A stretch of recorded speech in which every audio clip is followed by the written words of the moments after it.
Hey, everybody. Welcome to the Moms Making Money Show. I'm super excited today to introduce you guys to a friend of mine, Kimberley Wiggins. She is, and I love her title, she's an escapepreneur coach. So basically, she's all about escaping that corporate 9-to-5. And to be quite honest, I think it should still be called 8-to-5 because I don't know anybody who starts work at 9 o'clock in the morning. So I'm taking control of that, and everything's going back to 8-to-5 for me. But I'm actually going to turn it over to her in just one second. I just want to remind you, as always, feel free to ask any questions that you have along the way. If anything pops up, we'd love to hear your comments. Show Kimberley some love if you're catching this live. If you're catching the replay, go ahead and type in replay. And also, if you're catching this on the podcast, you will also be able to get to the free gift that Kimberley is offering to all of us at the end. So make sure you stay tuned. The link will be in the comments, and it will also be in the show notes for the podcast. So Kimberley, take it away. Tell us a little bit about yourself and what made you decide that you were going to be an escapepreneur coach, business owner. All right, Amie, wonderful. Thank you so much for having me. I love what you're doing in your space and in your group. I'm happy to be here. And so why I became an escapepreneur coach.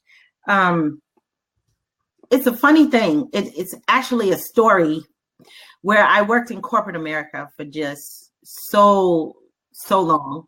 And I call myself a corporate girl. So I actually love corporate America. I love the excitement of business and just achieving things and accomplishing things, getting projects done. You know, my role was a project manager in corporate, and I absolutely love it. Mm-hmm. But I had worked for this job. I'd been there for this company for about 3 years. And they brought someone down from the customer service department who had just gotten her bachelor's degree. And at the time, I had a bachelor's and a master's. Right. And this person was coming down from the customer service department, and I was training them on how to do my job. And they were going to end up being my manager. Oh my gosh, was I livid or what? And I did not understand the psychology behind that. I went to my manager. I tried to figure that out. It wasn't a choice of his, he said. It was something mandated by the company. Apparently, this person had been in customer service for like 10 years or something. And they wanted to be able to reward her for getting her bachelor's degree. And that was the premise behind it. And so I knew then I had to leave. Now, a normal reaction would have been to be very, very angry and refuse to help and probably find another job. But when I went home and I was thinking about this, and I didn't make any drastic changes, Amie, I thought about it for about a week. I believe that God spoke to me in that moment. And now I did not hear a big booming voice. I did not hear this big booming voice. But what I heard over time was, over that week, the more I thought about it, I kept hearing, just stay where you are, be still, make a plan. Because it was my time to finally start the business that I wanted to start. And I never had the kahunas to start it, because it was like, right. Oh my gosh, you know that feeling you get when you're in a great job and you think, oh, this is great. I want to start a business, but I don't want to leave this job, and I'll start it later. Mm-hmm. Well, that feeling started to go away, and it was like, now is the time. It's like I finally got the go ahead. And so because I got the go ahead to do that, I just started planning. And when I am telling you, Amie, that I really planned this thing out, I would sit down after work and I planned out the financial portion of it. I planned out the time portion of it. I estimated how long it would take me to leave my job and fully have my business started. I started doing all the research for the resources and who's in that space and who am I following in that space, and just everything. I mean, there were parts of it that I didn't have answers for. And, I felt as though, all right, I would be a good coach because I've been doing project management forever. So I've been, really organized, coaching other people and mentoring them in their job roles. So I felt like, I think I would be a good coach. But when you decide that, you don't ever really, I think, kind of know for sure. Oh, for sure. No. So you have to just do the research. And a lot of it in the beginning was trial and error. But I tell you what, I had given myself a full 1-year plan. And in that, of course, like I said, I had included all the financials. I had saved money for my, I had a 4-month fund saved to take me 4 months outside of employment. And, I just felt I was really ready. So in 9 months, I was able to leave that and to put in my notice and be ready to leave. Now, was I making a ton of money in coaching? No, I wasn't. I had to do some other things. I took a part-time job teaching. I had to do some other things, but I had developed a plan that would work for me to leave. It would cover all my expenses. And here's the beautiful thing, Amie. And I probably don't have to tell you this because I know your story. But when we are sitting in these corporate jobs and we're making all this money, we spend a lot of money on crap we don't need. And we spend, our budget is so heavily inflated. So I was able to really crunch my budget down. No longer was I having $2 cups of coffee every day, or, I was making coffee at home. I was crunching it down really, really small. And I really got my budget down, Amie, believe it or not. Now, in this job that I was working, I was making 6 figures. But when I got my budget down, I could live off of less than $35,000 a year. Wow. Yes. I was totally amazed. So I was able to do really well that year. I was saving and paying off my bills, and I was able to pay off all my bills with the exception of my house. And I was able to save my 4 months of money, and I was able to leave. But it was with careful planning. And the more I prepared to leave, it was almost like my eyes were opened to what happens when you have a job. And if you will allow me to just talk a little bit about that, Amie. Yeah, of course. Okay, so this is what I began to discover, is that when you're in a job situation, one, you're not working for yourself. So whatever the contribution is, you're not doing it to really benefit your family. Sure, you're getting paid for it, but the bigger picture of it is that you are contributing to someone else's dream. You're not living your dream. The second thing I realized was that they had been controlling different aspects of my life for 3 years. They told me where I could live because they were only going to pay me so much money. So they would only allow me to afford what I could afford. They were telling me where to live, what to drive, what kind of clothes to wear, where to send my kids to school, just what time to wake up because I had to be there at a certain time, what time to go to bed if I wanted to function the next day. I even had a scheduled time for lunch because we had a meeting at 1 o'clock, so I had taken lunch at 12. Yep. So they were telling me everything, just about everything that controls my life. And I began to see all these things. The biggest eye opener for me was looking around my office and just seeing the other brilliant people that work there, men and women. But I love empowering women. And so when I looked at the other brilliant women, and there were tons of brilliant women that worked there, I could see how the job was sucking the life right out of them. I could see it. It was almost like they were walking around with their eyes shut. And, I knew one woman in particular there. She was so smart and she was so funny. But her and her boss didn't get along. And because her and her boss didn't get along, every time she came up with an idea, her boss shot it down. And I felt so bad for her because she was so smart. She really came up with some really great ideas. But because the boss didn't like her, it wasn't that it wasn't going to benefit the company. He simply did not like her. And because he did not like her, he shot it down every time. And so it was truly amazing. I felt so bad for her. And I remember when I was leaving, and I remember her telling me when I was leaving, she said, I'm so happy for you because I feel like you got out. She made it sound like I was in prison. A lot of people feel that way, though. Like so many men and women both, it's part of that employee mentality. And I remember speaking with a coach before who, her thing was like, you don't have to struggle, right? Like, but we are so programmed to that whole saying of the struggle is real and we just accept it. But why do we have to? Why should we accept that, right? Like, and like you said, like a lot of times people don't think about all the different areas where their job, whether they have a great employer or a crappy employer, because I'm sure we've all had both, right?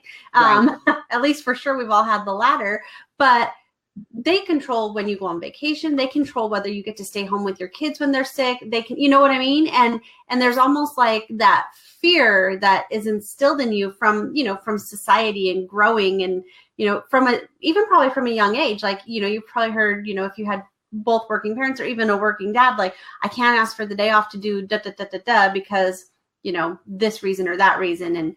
And it gets instilled in us as a society, I think. So yeah, you're absolutely right that, and none of us think about all the different things that it actually has like a control on our life over, including our bedtime and where we can live, like, yeah, you could live in a variety of neighborhoods, but you still have to be in, commutable proximity to your workplace. And that there again, like you said, it determines where your children go to school and where you live and how that all goes together. Yes. And, Amie, my dream when I was in corporate, and I did have this dream, I really thought I was going to be this really big corporate executive. I was going to break the glass ceiling. I was going to do all of that. I really thought that. But what I found is that living my dream, having more time and money freedom, being able to do all of this on my terms, that is the true glass ceiling. That is truly breaking the glass ceiling for me. That is being able to set my own hours, being able to set my own income. That is truly the breaking of the glass ceiling. Yeah, and not having to ask permission for it. No. And you know what?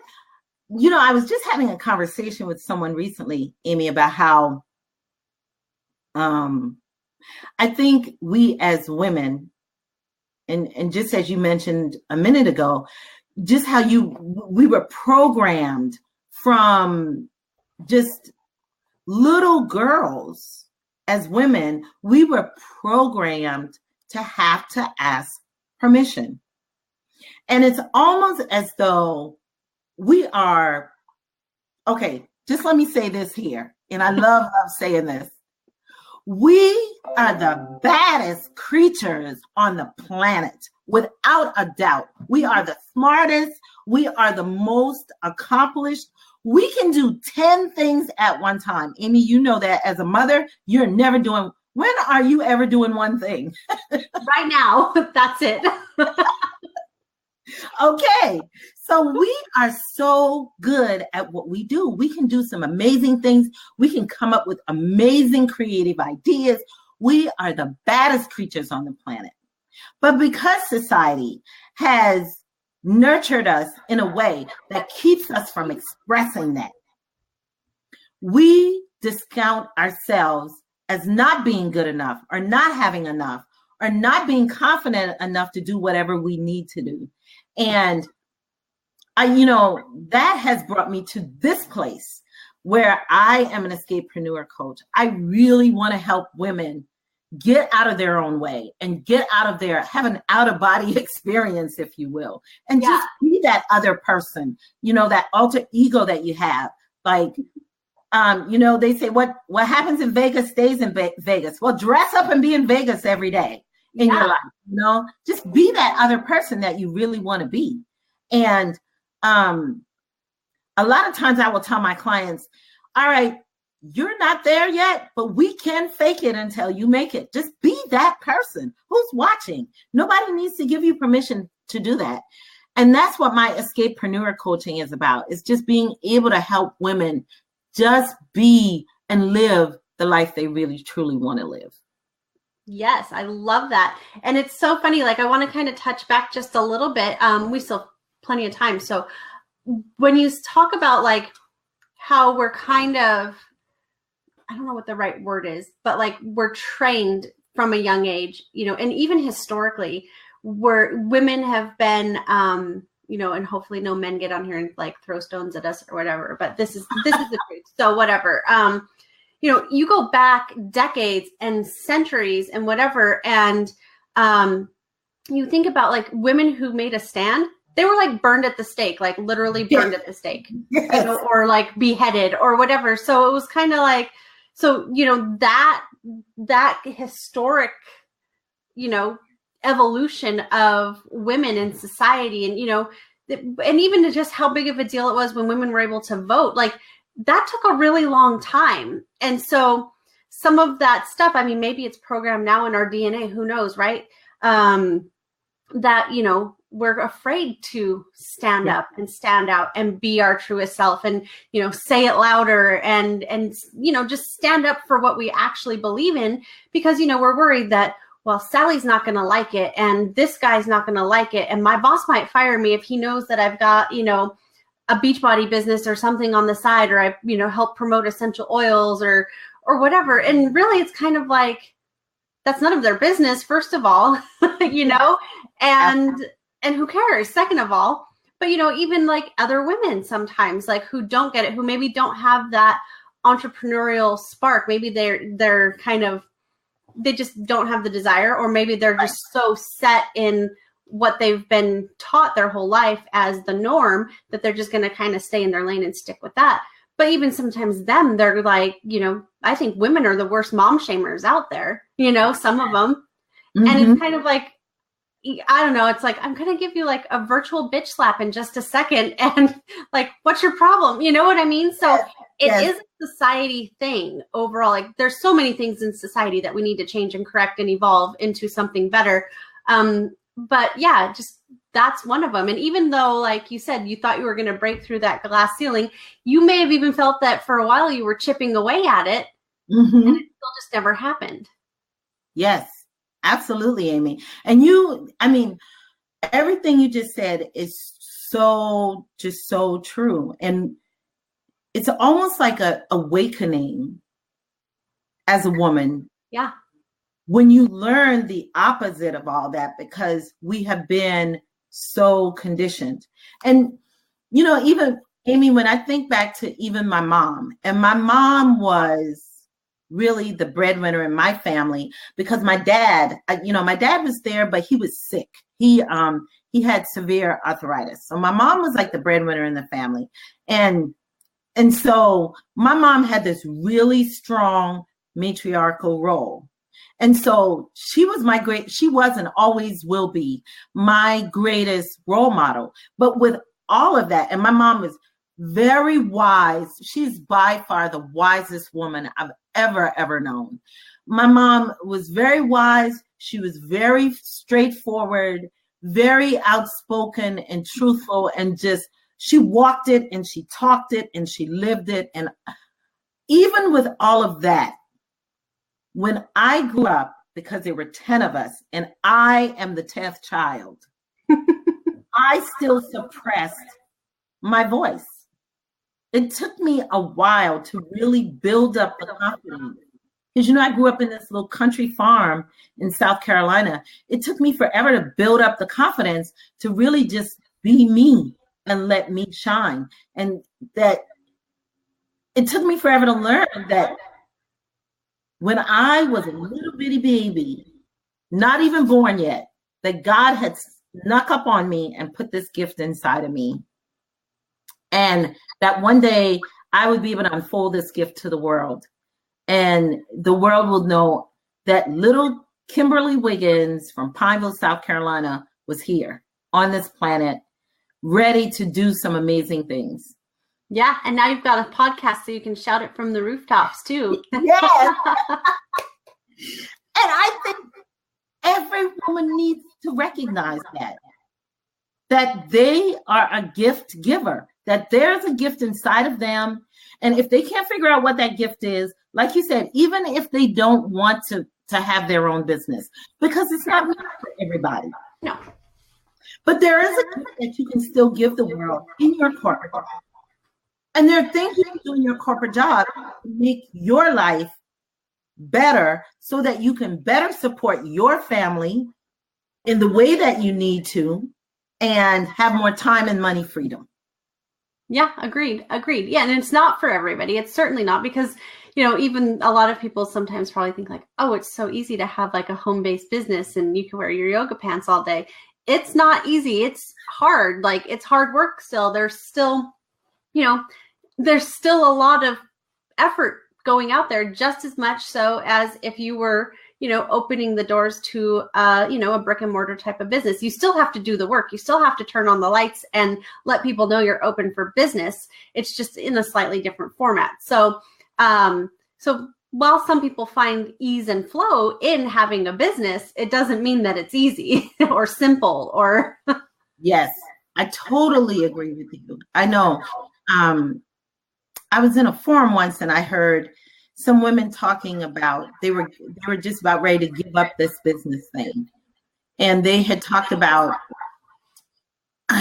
they had quit their jobs actually and decided to do business full time, which I'm never a big advocate for. I always tell my escapepreneur clients, let's have a solid plan, keep the job. The job is your seed money, because you will need some money to run this. And and you do have a budget, and you were living before, you got to continue to live. So don't quit the job. But the underlying message in that forum was, I thought this was going to be easier. And I hate to be able to say it on your show, Amie, but it's not. No, that's the truth. This is all about getting the truth out there. It's not. I don't care if you're MLM or an independent coach or a life coach or whatever. Yes. Whatever you're doing, it's not a get rich quick scheme, and you still have to do the work. Like, you still have to put in the time and the hours, and eventually, granted, you probably get that passive income thing built up, but you don't just wake up one morning, I'm going to quit my job, and all of a sudden I'm going to have a bunch of passive income. Yes, you get to decide to, go down that path, but there's still there's that back office area, that back end of your business that nobody sees. So when you jump right in and you're like, oh, well, Kimberley does it and she's so successful. All the stuff that you're doing behind the scenes and all of the creations and all of the emails that you're sending out, and even all the emails that you don't send out, that you're like, I'm not going to send this one today. I'm going to save it for later or whatever. Like, all of the time that you spend making slides, all the time that you spend creating courses, all the time that you spend on the phone with your one-on-one clients, and all that stuff, nobody sees how much time that actually takes. And I'm not saying that it's a bad thing to spend that time. Yes. But it is time, it is effort, and you really got to love it. So you got to make sure, because otherwise you're just giving yourself another job, right? Absolutely. Absolutely, Amie. And I love it. I love all of it. But my friends, I'm single, so any dates that I have or boyfriends or whatever, they never understand that. They never understand what I'm doing. They never understand when I say, I am working. And they're saying, it's 8 o'clock at night. So I've got something I need to get out tomorrow. So I decide my own schedule, and I may have done other things during the day and decided to work from 6 to 8 at night. But they never understand that. They never, your friends never understand it. They never understand that this is a real business. And until you decide to hire someone to help you, or even when you do hire someone to help you, that you still have a lot of stuff that you need to get done for yourself.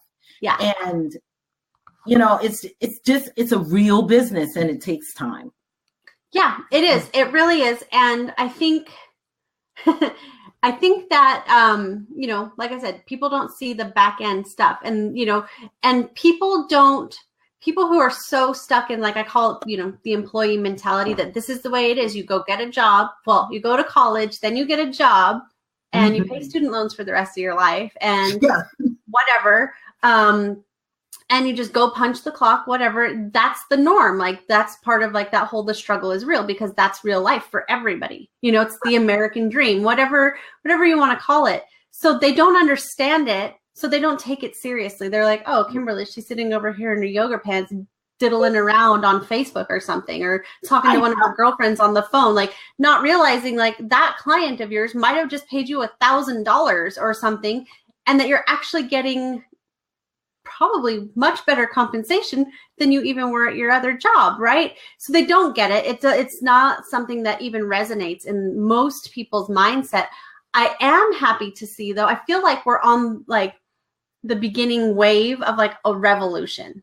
You know what I mean? Especially like for women who want to do something else, want to be something more, whether, they want to go from being a stay-at-home mom and they want more, they want to, maybe their kids are going to school. So they've got that 6 hours a day, and not to say that they don't have things that they need to do or whatever, right?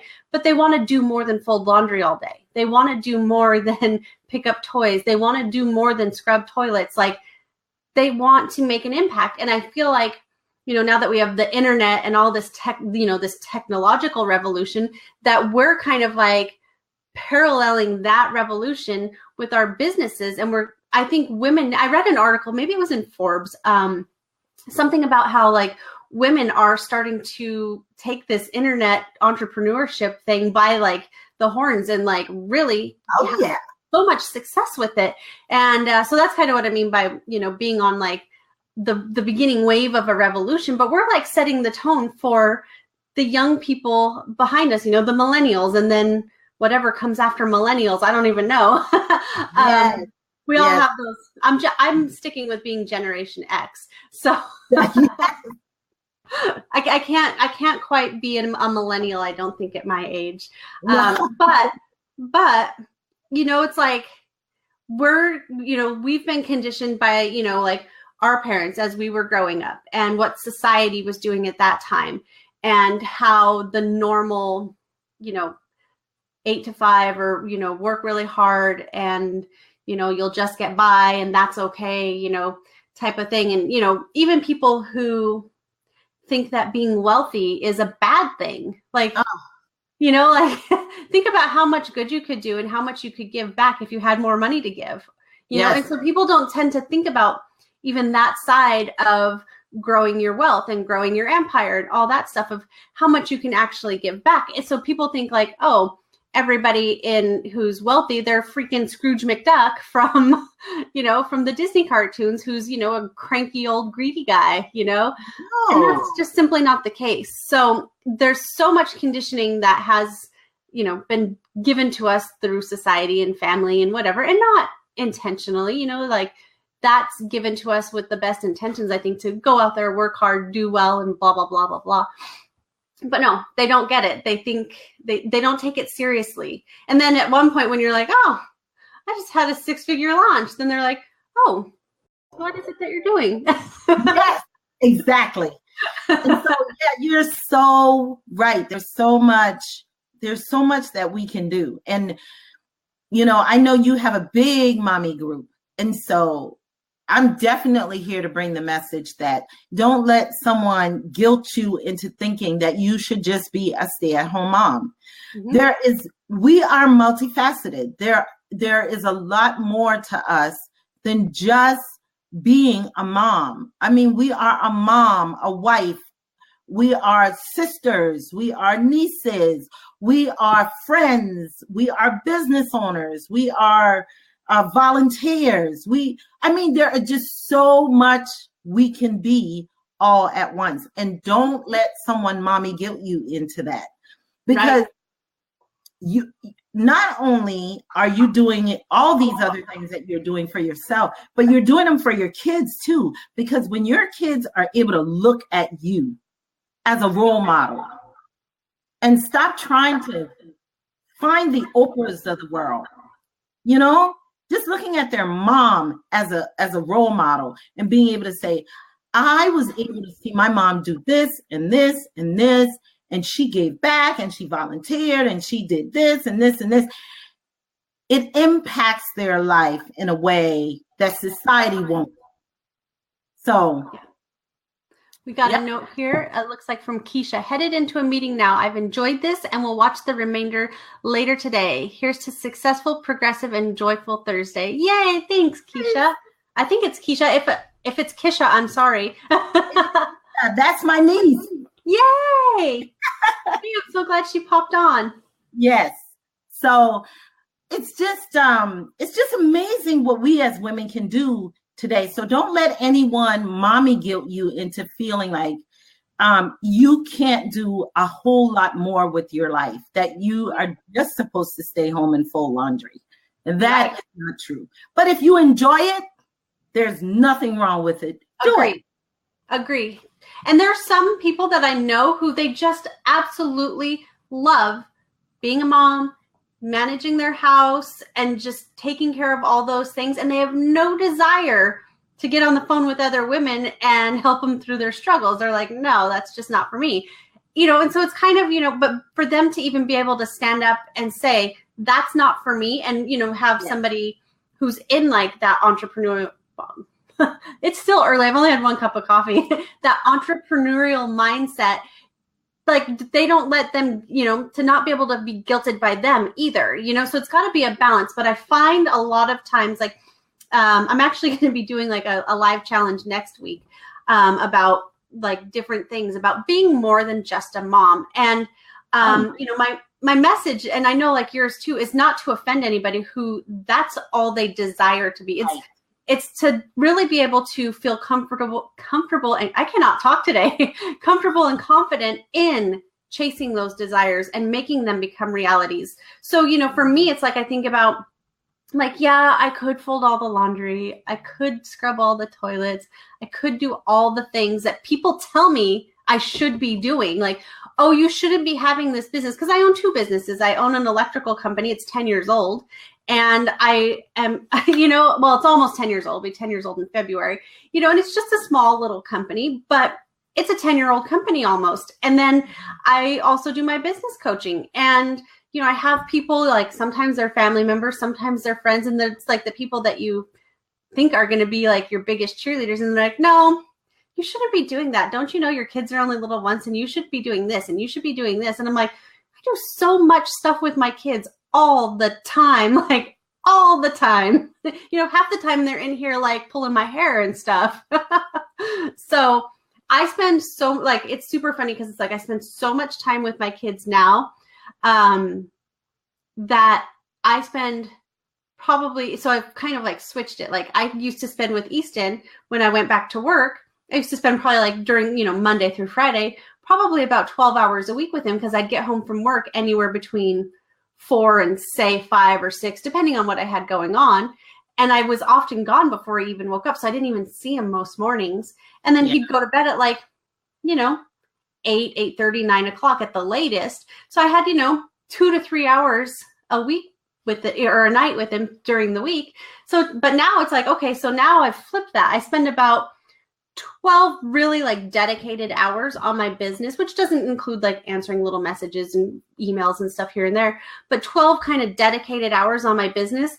And I have that other, I don't know, what is it, like 60 something waking hours that we spend together. So for me, it's kind of like, well, I'm still contributing financially, because for me, I always just wanted to take care of myself and know that I could take care of myself. And maybe that's an ego thing. I don't know, probably, but it's okay. I'm fine with that. And I spend way more time with my kids now. Yes. Amie, and I'm a huge advocate of a multi-level marketing business. I love multi-level marketing. So when I go to the conference for this multi-level marketing business, and I don't actively work the business, but the conference is so phenomenal that I still go to the conference. They are great. I think every conference is great that the MLM companies put on. They really are. And you learn a ton. You're truly inspired. And you know what? At this particular conference, they let the children talk.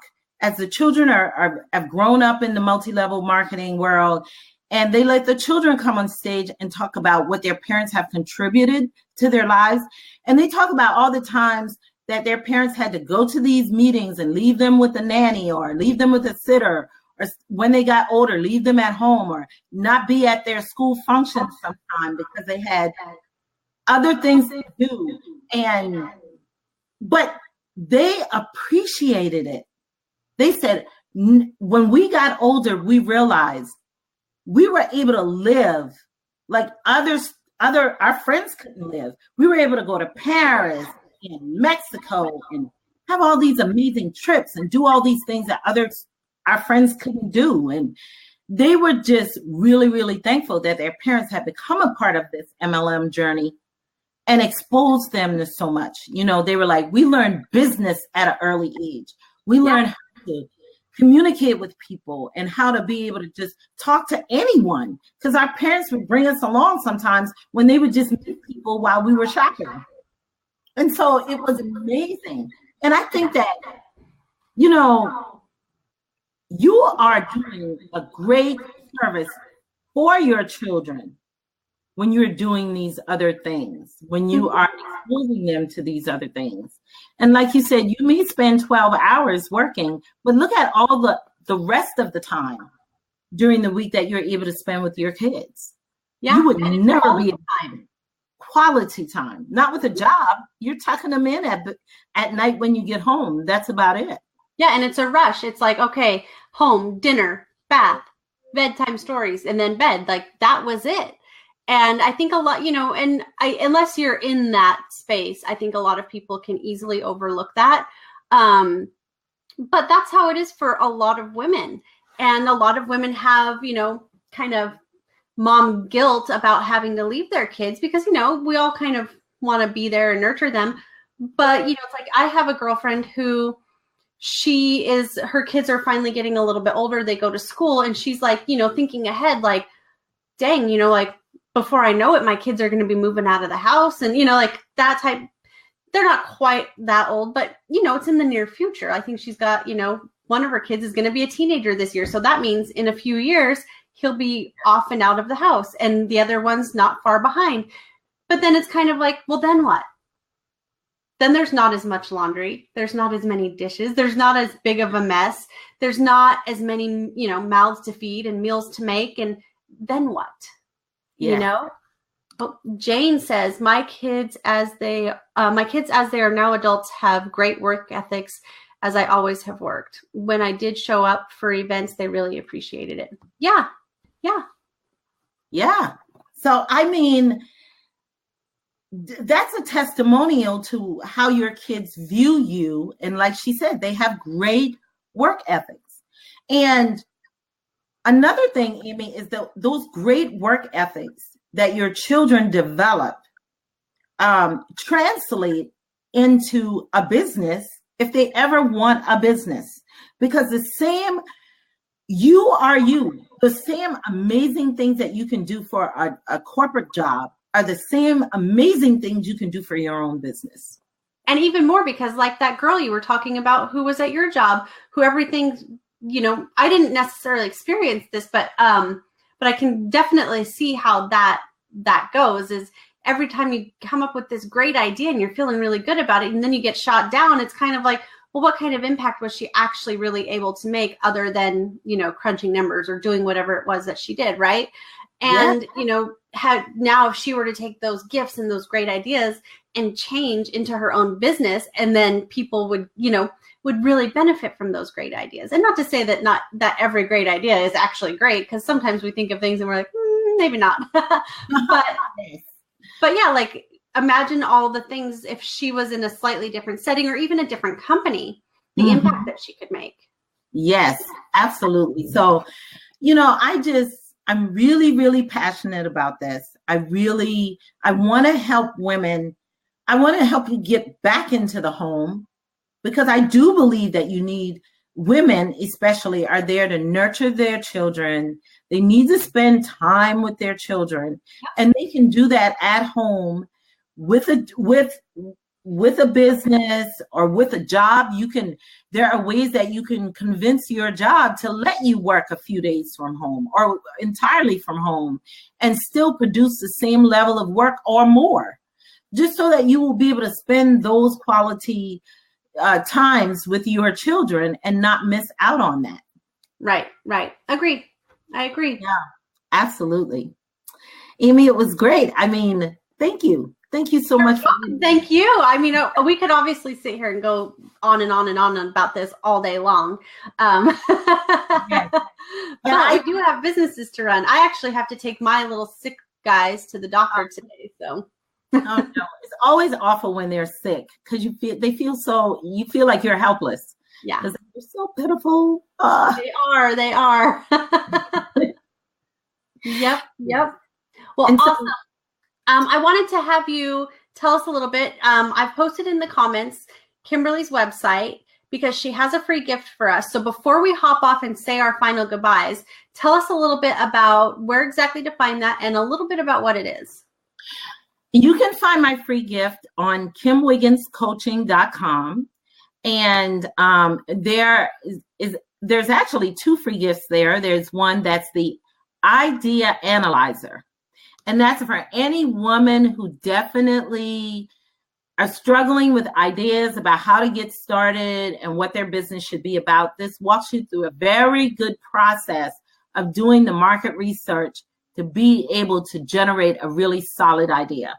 And then the second thing is I have the Ultimate Business Launch Guide up there.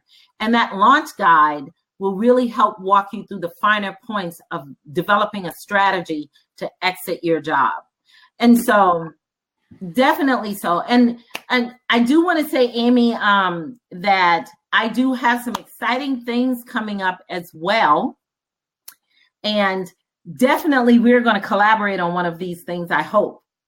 And so I have a giveaway event that's coming up in September. I also have a podcast that I run weekly. And I also have a mastermind accountability group that I'm opening up in October. Yay! So I have quite a few things going on. Yes, absolutely. Well, congratulations. That's so incredible. I'm so proud of you. Well, thank you. Well, you know what? I just love, and let me say this before I go, Amie, I just love the camaraderie of the women that I have met in business as entrepreneurs. You know, I met Amie not long ago, and we have become quick friends. And Amie is so amazing, but so inspiring and encouraging. And there's no competition. No, true. No, we're just trying to lift each other up. And it's just amazing. Yeah, it is. It's almost kind of like you're either in or you're out. So you're either like mom shaming somebody, or you're like really on board with like, I'll have what she's having. Yes. And that's nice. Yes, I'll have what she's having. I like that. I didn't coin the phrase, I must say. Like, I think Meg Ryan still said it better, but everybody knows what I'm talking about when I say that. So yes, and it fits this perfectly. It really is. It does. And I think when women realize that they can get on board and come hang out with people like you and I, Amie, and just really live their dreams, I think they'll find that there's a big supportive community out here of women entrepreneurs who'd be happy to just help and share and help you along your journey, just so you can live your dreams. Yeah, there's even, there's plenty of free groups out there. There's, just everything. And the neat thing about it is like you make so many friends along the way. And it's like, even like you can say, I was talking to somebody yesterday, and we were talking about like, even if maybe, you don't quite get the experience that you're expecting from, one investment or one, retreat or one mastermind or whatever it is, right? One course, like typically you still get something from that. Like, like you get lifelong friends, you get different kinds of lessons, you get, awakenings and different types of things that are so valuable, like even more valuable than what you thought you were originally going to sign up for the course for. Like you get so much out of it. And yeah, that's like one thing about being in a mastermind or being in a community where you get people who get you, because they become your biggest cheerleaders. They become that, not necessarily that coach in your corner, but they're standing there with your coach telling you, yeah, go, go, go, go, go. You've got this. If you fall down, they're picking you up and brushing all the dirt off of you and giving you that, gentle, loving shove back into reality. Like, no, go do it. You've got this, because they want to see you succeed. And it's the craziest thing, because you even think about like going back to like employee mentality when they're like telling you to train your replacement, and it's so even in MLM, and I think it really kind of started here with MLM. They train you to train your people to be better than you or as good as you, and give all the tricks, because you're not going to be worked out of the program. Like it's mutually beneficial for everybody. So that's why that's why that kind of training works. But nobody feels bad about it. Nobody's getting kicked out of their job or, overlooked or overstepped or whatever. And, it's just, I don't know, it's like a win-win for everybody, I think, in that aspect. Yes, I agree. Yeah. Awesome. Mm-hmm. Mm-hmm. Well, this was a great episode. I'm very excited. Like I said, I cannot talk today. I need more coffee. I'm going to need Starbucks or somebody to come and sponsor me and my coffee habit. So if you're listening, Starbucks, no. Yeah, that's a good plug. Starbucks over here. She needs a sponsor. Yes. Very nice. Love it. So yes, you'll probably be seeing more of Kimberly and some of the things that I have going on, and make sure you take full advantage of hopping over to her website, checking her out. If you are thinking about creating a strategy for, your own exit strategy, she's probably the right person to talk to so that you aren't feeling misguided in just jump, because that's scary. So definitely reach out to her, get your game plan in order, and get going. Thank you so much for having me, Amie. It's always a pleasure seeing you, and it's always a pleasure helping you with whatever you do. Oh, thank you so much. The pleasure's all mine. And again, we'll be seeing lots more of Kimberly, I'm sure. And be sure you check out her podcast. You'll even see hear an episode of mine on there. Yes, she is. I'll have to run that again soon. Yeah, definitely. All right, lady. Well, I will talk to you guys later. And be sure, if you're hopping on after the fact, click replay. Let us know where you're watching from. And we'll be in touch. See you guys soon. Bye.